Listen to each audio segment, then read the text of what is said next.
சொல்றாருன்னு கேட்டா, உலக நாடுகளுக்கு மத்தியில் சீனாவா அமெரிக்காவா என்கிற ஒரு போட்டி இருக்கிறது.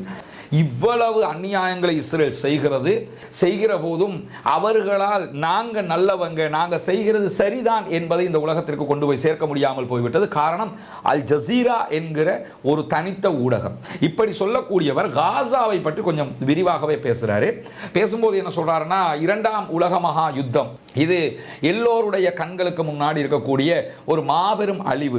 இரண்டாம் உலக மகா யுத்தத்தில் ஹிட்லருடைய நாசிக்களுடைய படை முழுவதுமாக யூதர்களை அழித்தொழித்தது. யூதர்கள் மேல பெரிய பரிதாபம் ஏற்பட்டது. உலக அளவில் இப்படி ஒரு சமூகத்தை அழிக்கிறதா அப்படின்னு சொல்லி உலகமே அவர்கள் மேல பரிதாபப்பட்டது. பலஸ்டைன் சுதந்திரம் கிடைக்கும் போது நான் உயிரோடு இருக்கிறதுக்கு வாய்ப்பில்லை அப்படிங்கிறாரு. அதை எதுக்காக அவர் சொல்றாருன்னு கேட்டா, பாலஸ்தீனத்தினுடைய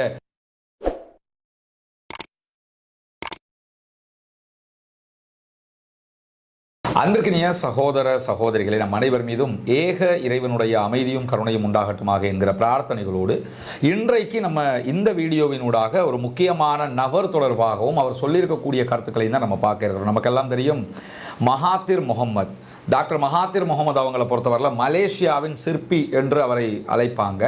மருத்துவத்துறையில் பட்டம் பெற்றவர். பின்னாட்களில் விவசாயத்துறையை அந்த நாட்டில் ஊக்குவிச்சு அந்த நாட்டுக்குரிய பல வளங்களை உண்டாக்கி இன்னைக்கும் எந்த ஒரு நாட்டில் ஒரு வளர்ச்சி அடைவதை பற்றி பேசினாலே டாக்டர் மகாத்திர் முகமது மாதிரி அல்லது சிங்கப்பூரினுடைய சிற்பியாக இருக்கிற லீ குவான் யூ மாதிரி அப்படின்னு சொல்லி அவருடைய பெயரை பயன்படுத்தக்கூடிய காட்சியை நீங்கள் பார்க்கலாம்.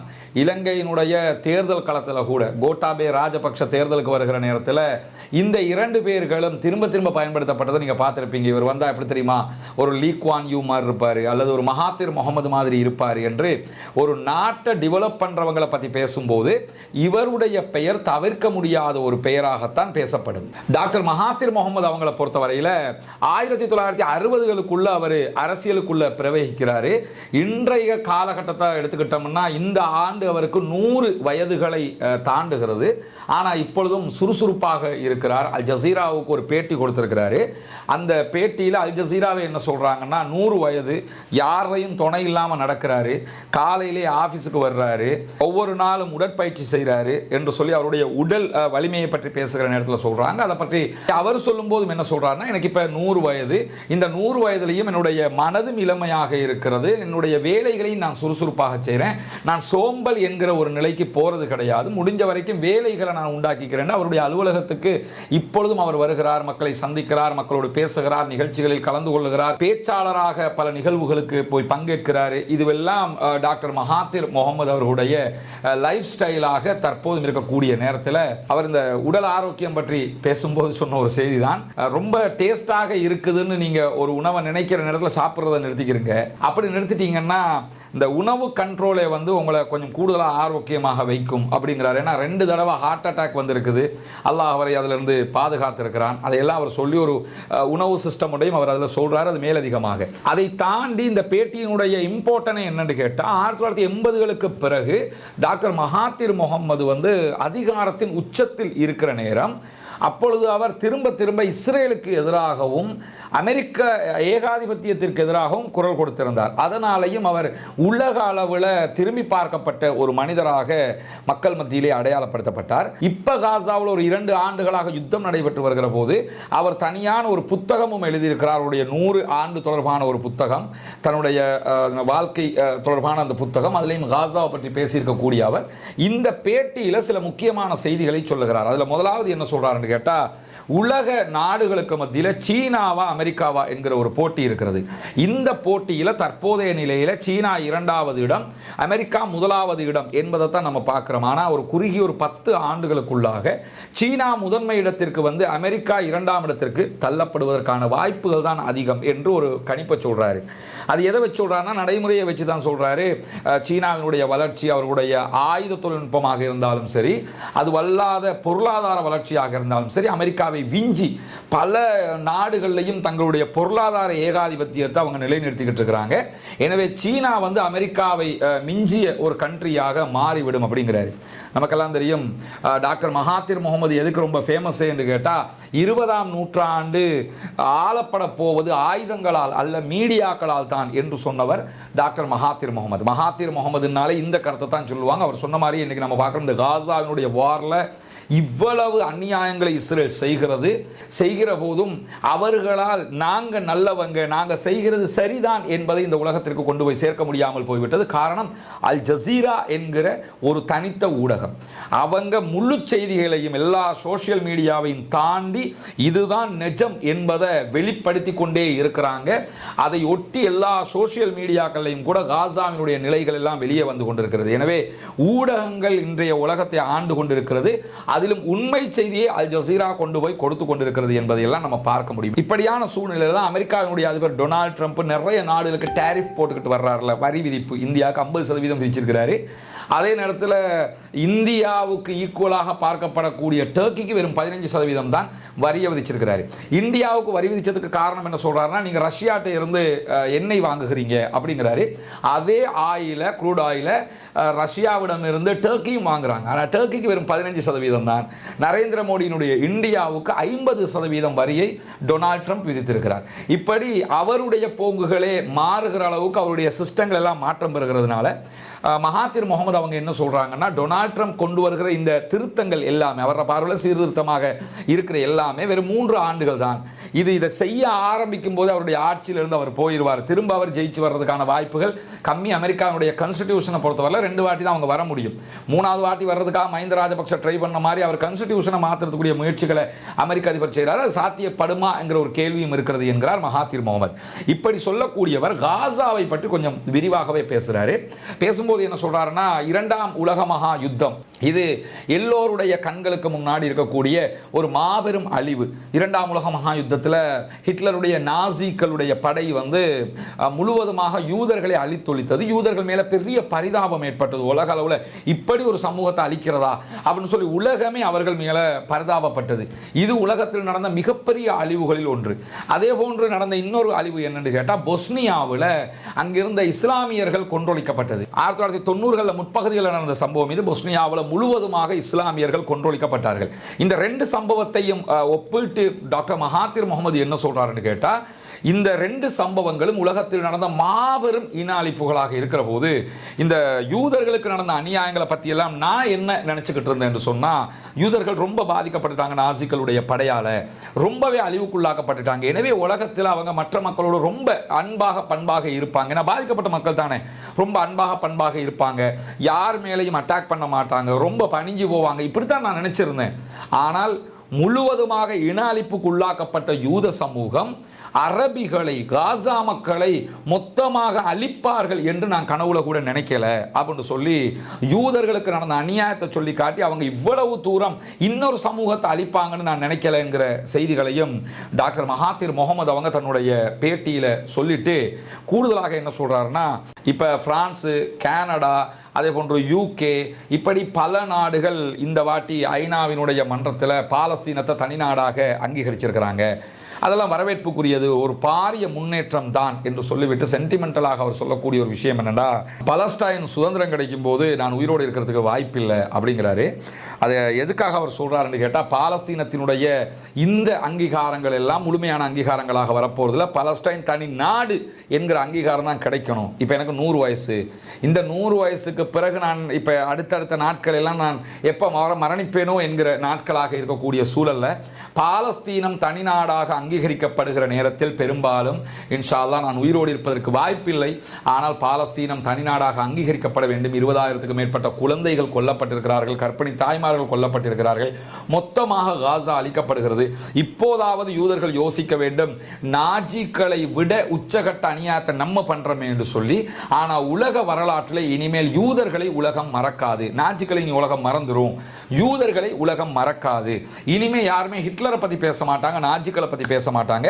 இனிமேல் காசாவில் முழுவதுமாக யூதர்கள் செய்த அநியாயங்களை பற்றி தான் பேசுவார்கள். எனவே இந்த அநியாயங்களை பற்றிய பேச்சுக்கள் இன்னும் 100 ஆண்டுகள் அல்லது 150 ஆண்டுகளுக்கு கூட இருக்கலாம். இதற்கு பிறகு இப்படி ஒரு அழிவு நடக்கணும்னா அது யார் செய்வாங்கிறதெல்லாம் தெரியாது.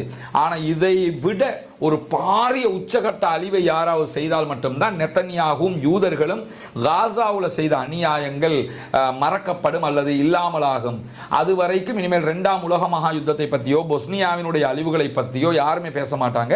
முழுவதுமாக காசாவை பற்றி மட்டும்தான் பேசுவாங்க அப்படின்னு சொல்லி தன்னுடைய பேட்டி அவர் முடிக்கிறாரு. முடிக்கும்போது எல்லோரும் சுறுசுறுப்பாக இருங்க, நல்ல உணவுகளை சாப்பிடுங்கிறாரு, உற்சாகமாக இருங்க, ப்ளஸ் உடல் பயிற்சிகளை செய்யுங்கிறாரு. இப்பொழுதும் நான் அதை பண்ணிக்கிட்டு இருக்கிறேங்கிறாரு. இதுதான் நான் உங்களுக்கு சொல்ல வேண்டிய கடைசி அறிவுரை. யாரும் அழிக்கிற நிலைக்கு செல்லாதீர்கள் என்கிற தன்னுடைய ஒரு அறிவுரையையும் டாக்டர் மகாத்திர் முகமது அவர்கள் அல் ஜசீராவினுடைய பேட்டியிலே சொல்லியிருக்கிறார். அவருடைய பேட்டியை நான் இப்போ பேசினதை உங்களுக்கு தமிழ் வடிவமாக அவர் சொன்னதை தான் நான் சொல்லிக்கிட்டு இருக்கிறேன். ஆனால் அவர் சொல்கிறத கேட்கும்போது அது ஒரு விதமான ஒரு மனநிலையை உண்டாக்குது. ஏன்னா 100 ஆண்டுகள் வாழ்ந்திருக்கக்கூடிய ஒரு மனிதர், தன்னுடைய வாழ்நாளில் நிறைய சவால்களை சந்தித்தவர். குறிப்பாக இந்த இஸ்லாமிய சமூகம் என்கிற வகையில் பெரும் சவால்களை அவர் சந்திச்சிருக்கிறார். இன்றைக்கும் நீங்கள் மலேசியாவை எடுத்துக்கிட்டிங்கன்னா, அவர் ஆட்சியில் இருக்கிற போது ஒரு ஜனாதிபதி ஆட்சியில் இருந்தாருன்னு சொன்னால் அவர் ஒரு ரோடுக்கு பேர் வைப்பார். எல்லாம் தானே, ரோடுக்கு பேர் வைக்கிறது, ஒரு பில்டினுக்கு பேர் வைக்கிறது. இங்கே பார்க்கணும், நெலும் குழுன, நெலும் பொக்குன, மஹிந்த ராஜபக்ஷ நெலும் குழுன பேரெல்லாம் பார்க்குறோம்ல. இந்த மாதிரி ஒவ்வொருத்தர் அவங்களுக்கு பேர் வைப்பாங்க. ஆனால் டாக்டர் மகாத்திர் முகமது தன்னுடைய ஆட்சி காலத்தில் அமைச்சராக இருக்கும்போதோ பிரைம் மினிஸ்டராக இருக்கும்போதோ அதிகாரத்தின் உச்சத்தில் இருக்கிற போது கூட எந்த ரோடுக்குமோ எந்த இடத்திற்குமோ தன்னுடைய பெயரை சூட்டியது கிடையாது. அவர் அரசியல் ரீதியாக அவருடைய வெற்றி தோல்விகள் வித்தியாசமானது. உச்சகட்ட வெற்றியெல்லாம் அடைந்தவர் கடைசி தேர்தலில் பட்டு தோல்வி அடைஞ்சிட்டாரு. அந்த மாதிரி அவருடைய வெற்றி தோல்விகள் வித்தியாசமானதாக இருந்தாலும் பாலஸ்தீனத்திற்கான தன்னுடைய ஆதரவு அவர் விட்டுக் கொடுக்கல. இன்னும் சொல்ல போனால் இந்தியாவில் இருந்து டாக்டர் ஜாக்கிர் நாயக் வெளியானதுக்கு பிறகு டாக்டர் ஜாக்கிர் நாயக் மேலே பெரியோரு பண சுத்திகரிப்பு குற்றச்சாட்டு முன்வைக்கப்பட்டது இந்தியாவால். இன்றைக்கும் இந்தியாவுக்குள் அவருக்கு நுழைய முடியலை. அவருடைய எல்லா அலுவலகங்கள் அத்தனையும் சீஸ் பண்ணப்பட்ட ஒரு சம்பவம் நடந்தது. பீஸ் டிவி இழுத்து மூடப்பட்டது இந்தியாவில். மற்ற இடங்கள் அதை பார்க்க முடியும். இப்படியான ஒரு சூழல்ல இந்தியாவில் இருந்து அவர் வெளியேறியதற்கு பிறகு அரபு நாடுகளை அவரை உள்ள எடுக்கிறதுக்கு யோசித்த நேரத்தில் மலேசியாவில் நீங்கள் வந்து குடியேறலாம், இங்கேருந்து உங்கள் தாவாவை என்னென்னாலும் பண்ணுங்கன்னு சொல்லி மலேசியாவுக்குள்ளே எடுத்தவரும் டாக்டர் மகாத்திர் முகமது. ஏன்னா அரபு நாடுகளை பொறுத்தவரையில் டியூனிஷியாவிலிருந்து ஜெயினுல் ஆப்தீன் தப்பி ஓடுறாரு, அந்த ஆளுக்கு அடைக்கலம் கொடுக்குறாங்க. ஆப்கானிஸ்தானில் இருந்து முன்னாள் பிரைம் மினிஸ்டர் ஓடி போகிறாரு, அந்த ஆளுக்கு அடைக்கலம் கொடுப்பாங்க. உகாண்டாவில் இருந்து இடியாமின் தப்பி போவார், அவருக்கு அடைக்கலம் கொடுப்பாங்க. இப்படியான ஆட்களுக்கெல்லாம் அடைக்கலம் கொடுப்பாங்க. ஆனால் டாக்டர் ஜாக்கிர் நாயக் வெளியேறுகிறார். அவர் மற்ற நாடுகள் அழைப்பதற்கு முன்பதாகவே டாக்டர் மகாத்திர் முகமது அழைச்சிட்டாரு, அவருக்கு இடம் கொடுத்தாரு, பிரச்சாரத்துக்கான வாய்ப்பு கொடுத்தார். இன்றைக்கும் டாக்டர் ஜாக்கிர் நாயக் அங்கிருந்தும் பிரச்சாரம் பண்றாரு, வெளிநாடுகளுக்கும் சென்று பிரச்சாரங்களில் ஈடுபடுகிறார். எனவே இப்படி இஸ்லாமிய பிரச்சாரத்துக்கும் இஸ்லாமிய தாவா களத்திற்கும் அவரால் முடிந்தவற்றையெல்லாம் பண்ணியிருக்கக்கூடிய ஒருவராக இருக்கிற டாக்டர் மகாத்திர் முகமது அவர்கள் தன்னுடைய இறுதி காலத்திலும் காசாவுக்காக குரல் கொடுத்த ஒருவராக மாறி இருக்கிறார். அல்லாஹ் அவருக்கு அருள் புரிய வேண்டும். அல்லாஹு தஆலா அவருக்கு மேலும் நல்ல வழிகாட்டுதல்களை கொடுக்க வேண்டும். அவருடைய செயல்பாடுகள் நல்ல விதமாக அமைய வேண்டும் என்கிற பிரார்த்தனையோடு ஆயிஷா சிஸ்டர், முகமது பிரதர், இது எங்க வீடு இல்லை, எங்கட பொறுப்பு முடிஞ்சு. முதலாவது வீடு இவங்களுக்கு தான் கையளிக்கிறோம். உங்களை மாதிரி என்றாலும் வேலை செய்யக்கூடிய ஒருத்தர் கொழும்புல ஒரு உண்டியலை கொண்டு வந்தார். 9500 ரூபா சம்திங், அதுல காசு இருந்துச்சு. அந்த உண்டியலை கொண்டு வந்தாரு, இந்த வீட்டு திட்டங்களை சேர்த்துக்கொள்ளுங்க. இப்படி எல்லாம் சேர்த்து செஞ்சிருக்கிறோம் அல்ஹம்துலில்லாஹ். இரண்டாவது வீடு இது சகோதரர் ரியாஸுக்குரிய வீடு. எனக்கு நிறைய கனவு ஒன்று இருந்த அந்த கனவு எனக்கு நிறைவேற்றி, அதனால ரொம்ப சந்தோஷப்படுறேன். நான் இப்படி ஒரு கனவு நான் நிறைய காலங்கள் நான் இப்படி நினைச்சுன்னு இருந்தேன். எனக்கு அமைஞ்சிட்டு என் பிள்ளைகள் இப்போ நிம்மதியாக பழக்கக்கூடிய அளவுக்கு நிம்மதியாரி. மூணாவது வீடு நம்ம கையளிக்கிற சகோதரர் கரீம் அவங்களுக்கும் அவங்களோட மனைவிக்கும் தான் நம்ம ஒப்படைக்கிறோம். வீடு பிடிச்சிருக்கா? உள்ள போய் பார்த்தீங்களா? சந்தோஷமா?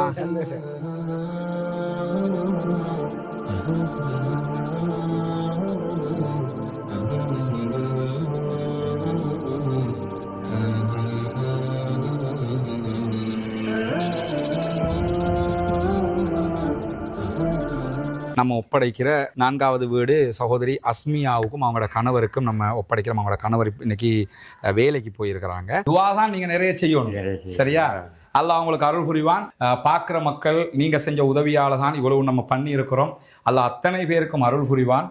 ரொம்ப ஒரு மகிழ்ச்சியான ஒரு தருணமாக இது இருக்குது. எனவே நிறைய அல்லாஹ்விடத்தில் நாங்கள் உங்களுக்காக பிரார்த்தனை பண்ணுறோம். இன்னும் ஒரு 9 வீடு கட்டணும் இன்ஷா அல்லாஹ். அல்லாஹ் அதுக்கும் அருள் புரியணும்னு சொல்லி துவா கேளுங்க. அதே மாதிரி ஒரு உம்மா, ஒரு விதவத்தாய், அவங்க எனக்கு 5000 ரூபா காசு அனுப்பிட்டு என் மொபைலில் இருக்குது, எனக்கு கையால் எழுதி ஃபோட்டோ பிடிச்சி அனுப்பியிருக்கிறாங்க. இந்த காசை மகன் சேர்த்துக்கொள்ளுங்க அப்படின்ட்டு. இப்படி ஒவ்வொரு சின்ன சின்ன அமௌண்ட்டுகளாக தான் சேர்த்துருக்கேன். என்னோட யூடியூப் சேனலில் காசாவில் பலஸ்தீனில் மக்களை கொல்றாங்க, அந்த செய்திகளை நம்ம அங்கே என்ன நடக்குதுன்றதை சொல்கிறோம். அதை பார்க்குற மக்கள் தான் அதில் நம்ம சொல்கிற இந்த தகவலையும் சேர்த்து இந்த உதவிகளை செய்கிறாங்க. அந்த அடிப்படையில் தான் இதெல்லாம் நம்ம செஞ்சுருக்கிறோம். அவங்களுக்காகவும் என்ன செய்யுங்கன்னு கேட்டால் நீங்கள் வந்து துவா செய்யுங்க இன்ஷா அல்லாஹ். இதுதான் நம்ம அடுத்து கட்ட இருக்கிற இடம். 4 வீடுகள் கிட்டத்தட்ட இவரில் கட்ட முடியும். அதுக்குரிய ஃபவுண்டேஷன் போடுகிற வேலைகளை ஆரம்பிச்சிருக்கோம். இன்றைக்கி தான் அதுக்குரிய வேலைகள், ஃபவுண்டேஷன் போடுகிற வேலைகள் ஆரம்பிக்கப்பட்டது. கற்களை கொண்டாந்து போட்டிருக்கிறாங்க. மேலதிகமாக இன்ஷா அல்லாஹ் அடுத்த வேலைகள் நாளை காலையில் இருந்து தொடரும் இன்ஷா அல்லாஹ் ஆரம்பிக்க இருக்கிறது. எனவே இந்த வேலைகளும் நீங்கள் தருகிற உதவிகளை கொண்டு தான் நம்ம செய்ய இருக்கிறோம்ங்கிறதுனால நீங்கள் தான் இதற்கும் உதவ வேண்டும். அல்லாஹ் உங்களுக்கு அருள் புரிய வேண்டும். உங்கள்கிட்ட தான் நம்ம இதை கேட்க முடியும். காசாவில் நடக்கக்கூடிய அநியாயங்கள் தொடர்பான வீடியோக்களை பார்க்கக்கூடிய சகோதரர்கள் நீங்கள் தான் இதுக்காக அள்ளி அள்ளி தர்றீங்க. சிறு தொகையாக இருந்தாலும் உங்களால் முடிந்ததை நீங்கள் தர வேண்டும் என்று நம்ம கேட்டுக்கிட்டு இருக்கிறோம். சதகத்துல் ஜாரியாவாக ஜகாத்து பணத்தையும், ஜகாத்து பெறக்கூடிய 8 கூட்டத்தாரில் ஒரு கூட்டத்தார் முஅல்லஃபத்துல் குலூப், உள்ளங்கள் ஈர்க்கப்படுகிறவர்கள் என்று அல்லாஹு தாலா சொல்லி காட்டுகிறான். எனவே இந்த இஸ்லாத்தை ஏற்றுக்கொண்ட சகோதரர்களும் அதிலே ஒரு குரூப்பாக இருக்கிறதுனால உங்களுடைய ஜகாத் நிதிகளையும் நீங்கள் தாராளமாக அதற்காக தர முடியும். இதில் மொத்தம் 4 வீடுகள் இந்த லேண்டுக்குள்ளே கட்ட முடியும். இந்த லேண்டும் நம்ம விலை கொடுத்து வாங்கியிருக்கிறோம் அல்ஹம்துலில்லாஹ்னு சொல்லி. ஏற்கனவே கட்டப்பட்ட ஒவ்வொரு வீடுகளும் 25 லட்சங்கள் சுமார் ஒவ்வொரு வீட்டுக்கு நம்ம செலவழிச்சிருக்கிறோம். முழுமையாக கம்ப்ளீட்டடாக ஒவ்வொரு வீட்டையும் நம்ம செஞ்சு கொடுத்துருக்குறோம். அதே மாதிரி தான் இந்த இடத்துல 4 வீடுகள் கட்ட வேண்டி இருக்கிறது. எனவே இந்த வீட்டுக்கான உதவி ஒத்தாசைகளையும் வாரி வழங்குமாறு அன்பாக கேட்டுக்கொள்கிறோம். உங்களிடத்தில் மட்டும்தான் நாங்கள் கேட்டு வர முடியும். எனவே இந்த வீடியோக்களை பார்க்கிற சகோதரர்கள் இதற்கான உதவிகளை வாரி வழங்குங்கள். முன்னால் தெரிகிற நம்முடைய வங்கி கணக்கிலக்கத்திற்கு நீங்கள் உங்களால் முடிந்த உதவித்தொகைகளை அனுப்பித்தர முடியும். அதே நேரத்தில் வெளிநாடுகளிலிருந்து பணம் அனுப்ப முடியாது இந்த அக்கௌண்ட்டுக்கு என்று சொல்லக்கூடியவங்க முன்னால் தெரிகிற என்னுடைய வாட்ஸ்அப் மற்றும் தொலைபேசி இலக்கத்தை தொடர்பு கொள்ளுங்கள். உங்களுக்கு அதற்குரிய வழிகாட்டுதல்களையும் நம்ம தருவதற்கு தயாராக இருக்கிறோம். வல்ல இறைவன் நம்முடைய அனைத்து பணிகளையும் புரிந்து கொள்ள வேண்டும். அந்த மக்கள் மகிழ்ச்சியாக அதை ஏற்றுக்கொண்ட காட்சிகளை நீங்கள் பார்த்துருப்பீங்க. எனவே தான் இந்த உதவியை நாங்கள் உங்களிடத்தில் கேட்குறோம். இந்த 4 வீடுகள் கட்டிட்டோம்னா மொத்தம் 9 வீடுகள் முடிஞ்சிடும். அதுக்கு பிறகு இன்னொரு 6 வீடு, இப்படி நம்மளால் முடிஞ்ச வரைக்கும் எத்தனை வருஷமானாலும் கட்டி கொடுக்குறது எவ்வளோதாங்கிற அடிப்படையில் தான் இதற்காக ஓடிக்கொண்டிருக்கோம். ஒன்று புரிஞ்சுக்கிறேங்க, நான் இருக்கிறது பொத்துவில்லை இப்போ. ஆனால் நான் உண்மையிலே என்னுடைய வசிப்பிடம் கொழும்பு. இந்த பணிகளை மேற்பார்வையிடுவதற்காக மாதத்தில் குறைஞ்சது 3 தடவையாவது நான் பொத்துவிலுக்கு வந்து போய்கிட்டு இருக்கிறேன். இங்கே சகோதரர் ஃபௌமி பொறுப்பாக இருந்து செஞ்சுக்கிட்டு இருக்கிறாரு. கிட்டத்தட்ட கொழும்புல இருந்து வர்றதுக்கு 7 மணி நேரம் பிடிக்கும், திரும்ப போகிறதுக்கு 7 மணி நேரம் பிடிக்கும். இந்த நேரங்களையும் செலவு செய்து தான் நான் இதுக்காக வர்றேன். ஏன்னா நீங்கள் தருகிற பணம் சரியாக போய் சேரணுங்கிறதுக்காக வல்ல ரஹ்மான் நம்முடைய பணிகளை ஏற்றுக்கொள்வானாக. அல்லாஹ்விடத்தில் நிறைய பிரார்த்தனை செய்யுங்கள். எனக்காகவும் பிரார்த்தனை செய்யுங்கள். பாலஸ்தீனம் வெற்றி பெற வேண்டும் என்றும் பிரார்த்தனை செய்யுங்கள். அஸ்ஸலாமு அலைக்கும் வரஹ்மத்துல்லாஹி வபரகாத்துஹு. Trending in apparel and accessories. Search products and manufacturers for your business on Alibaba.com. Source now.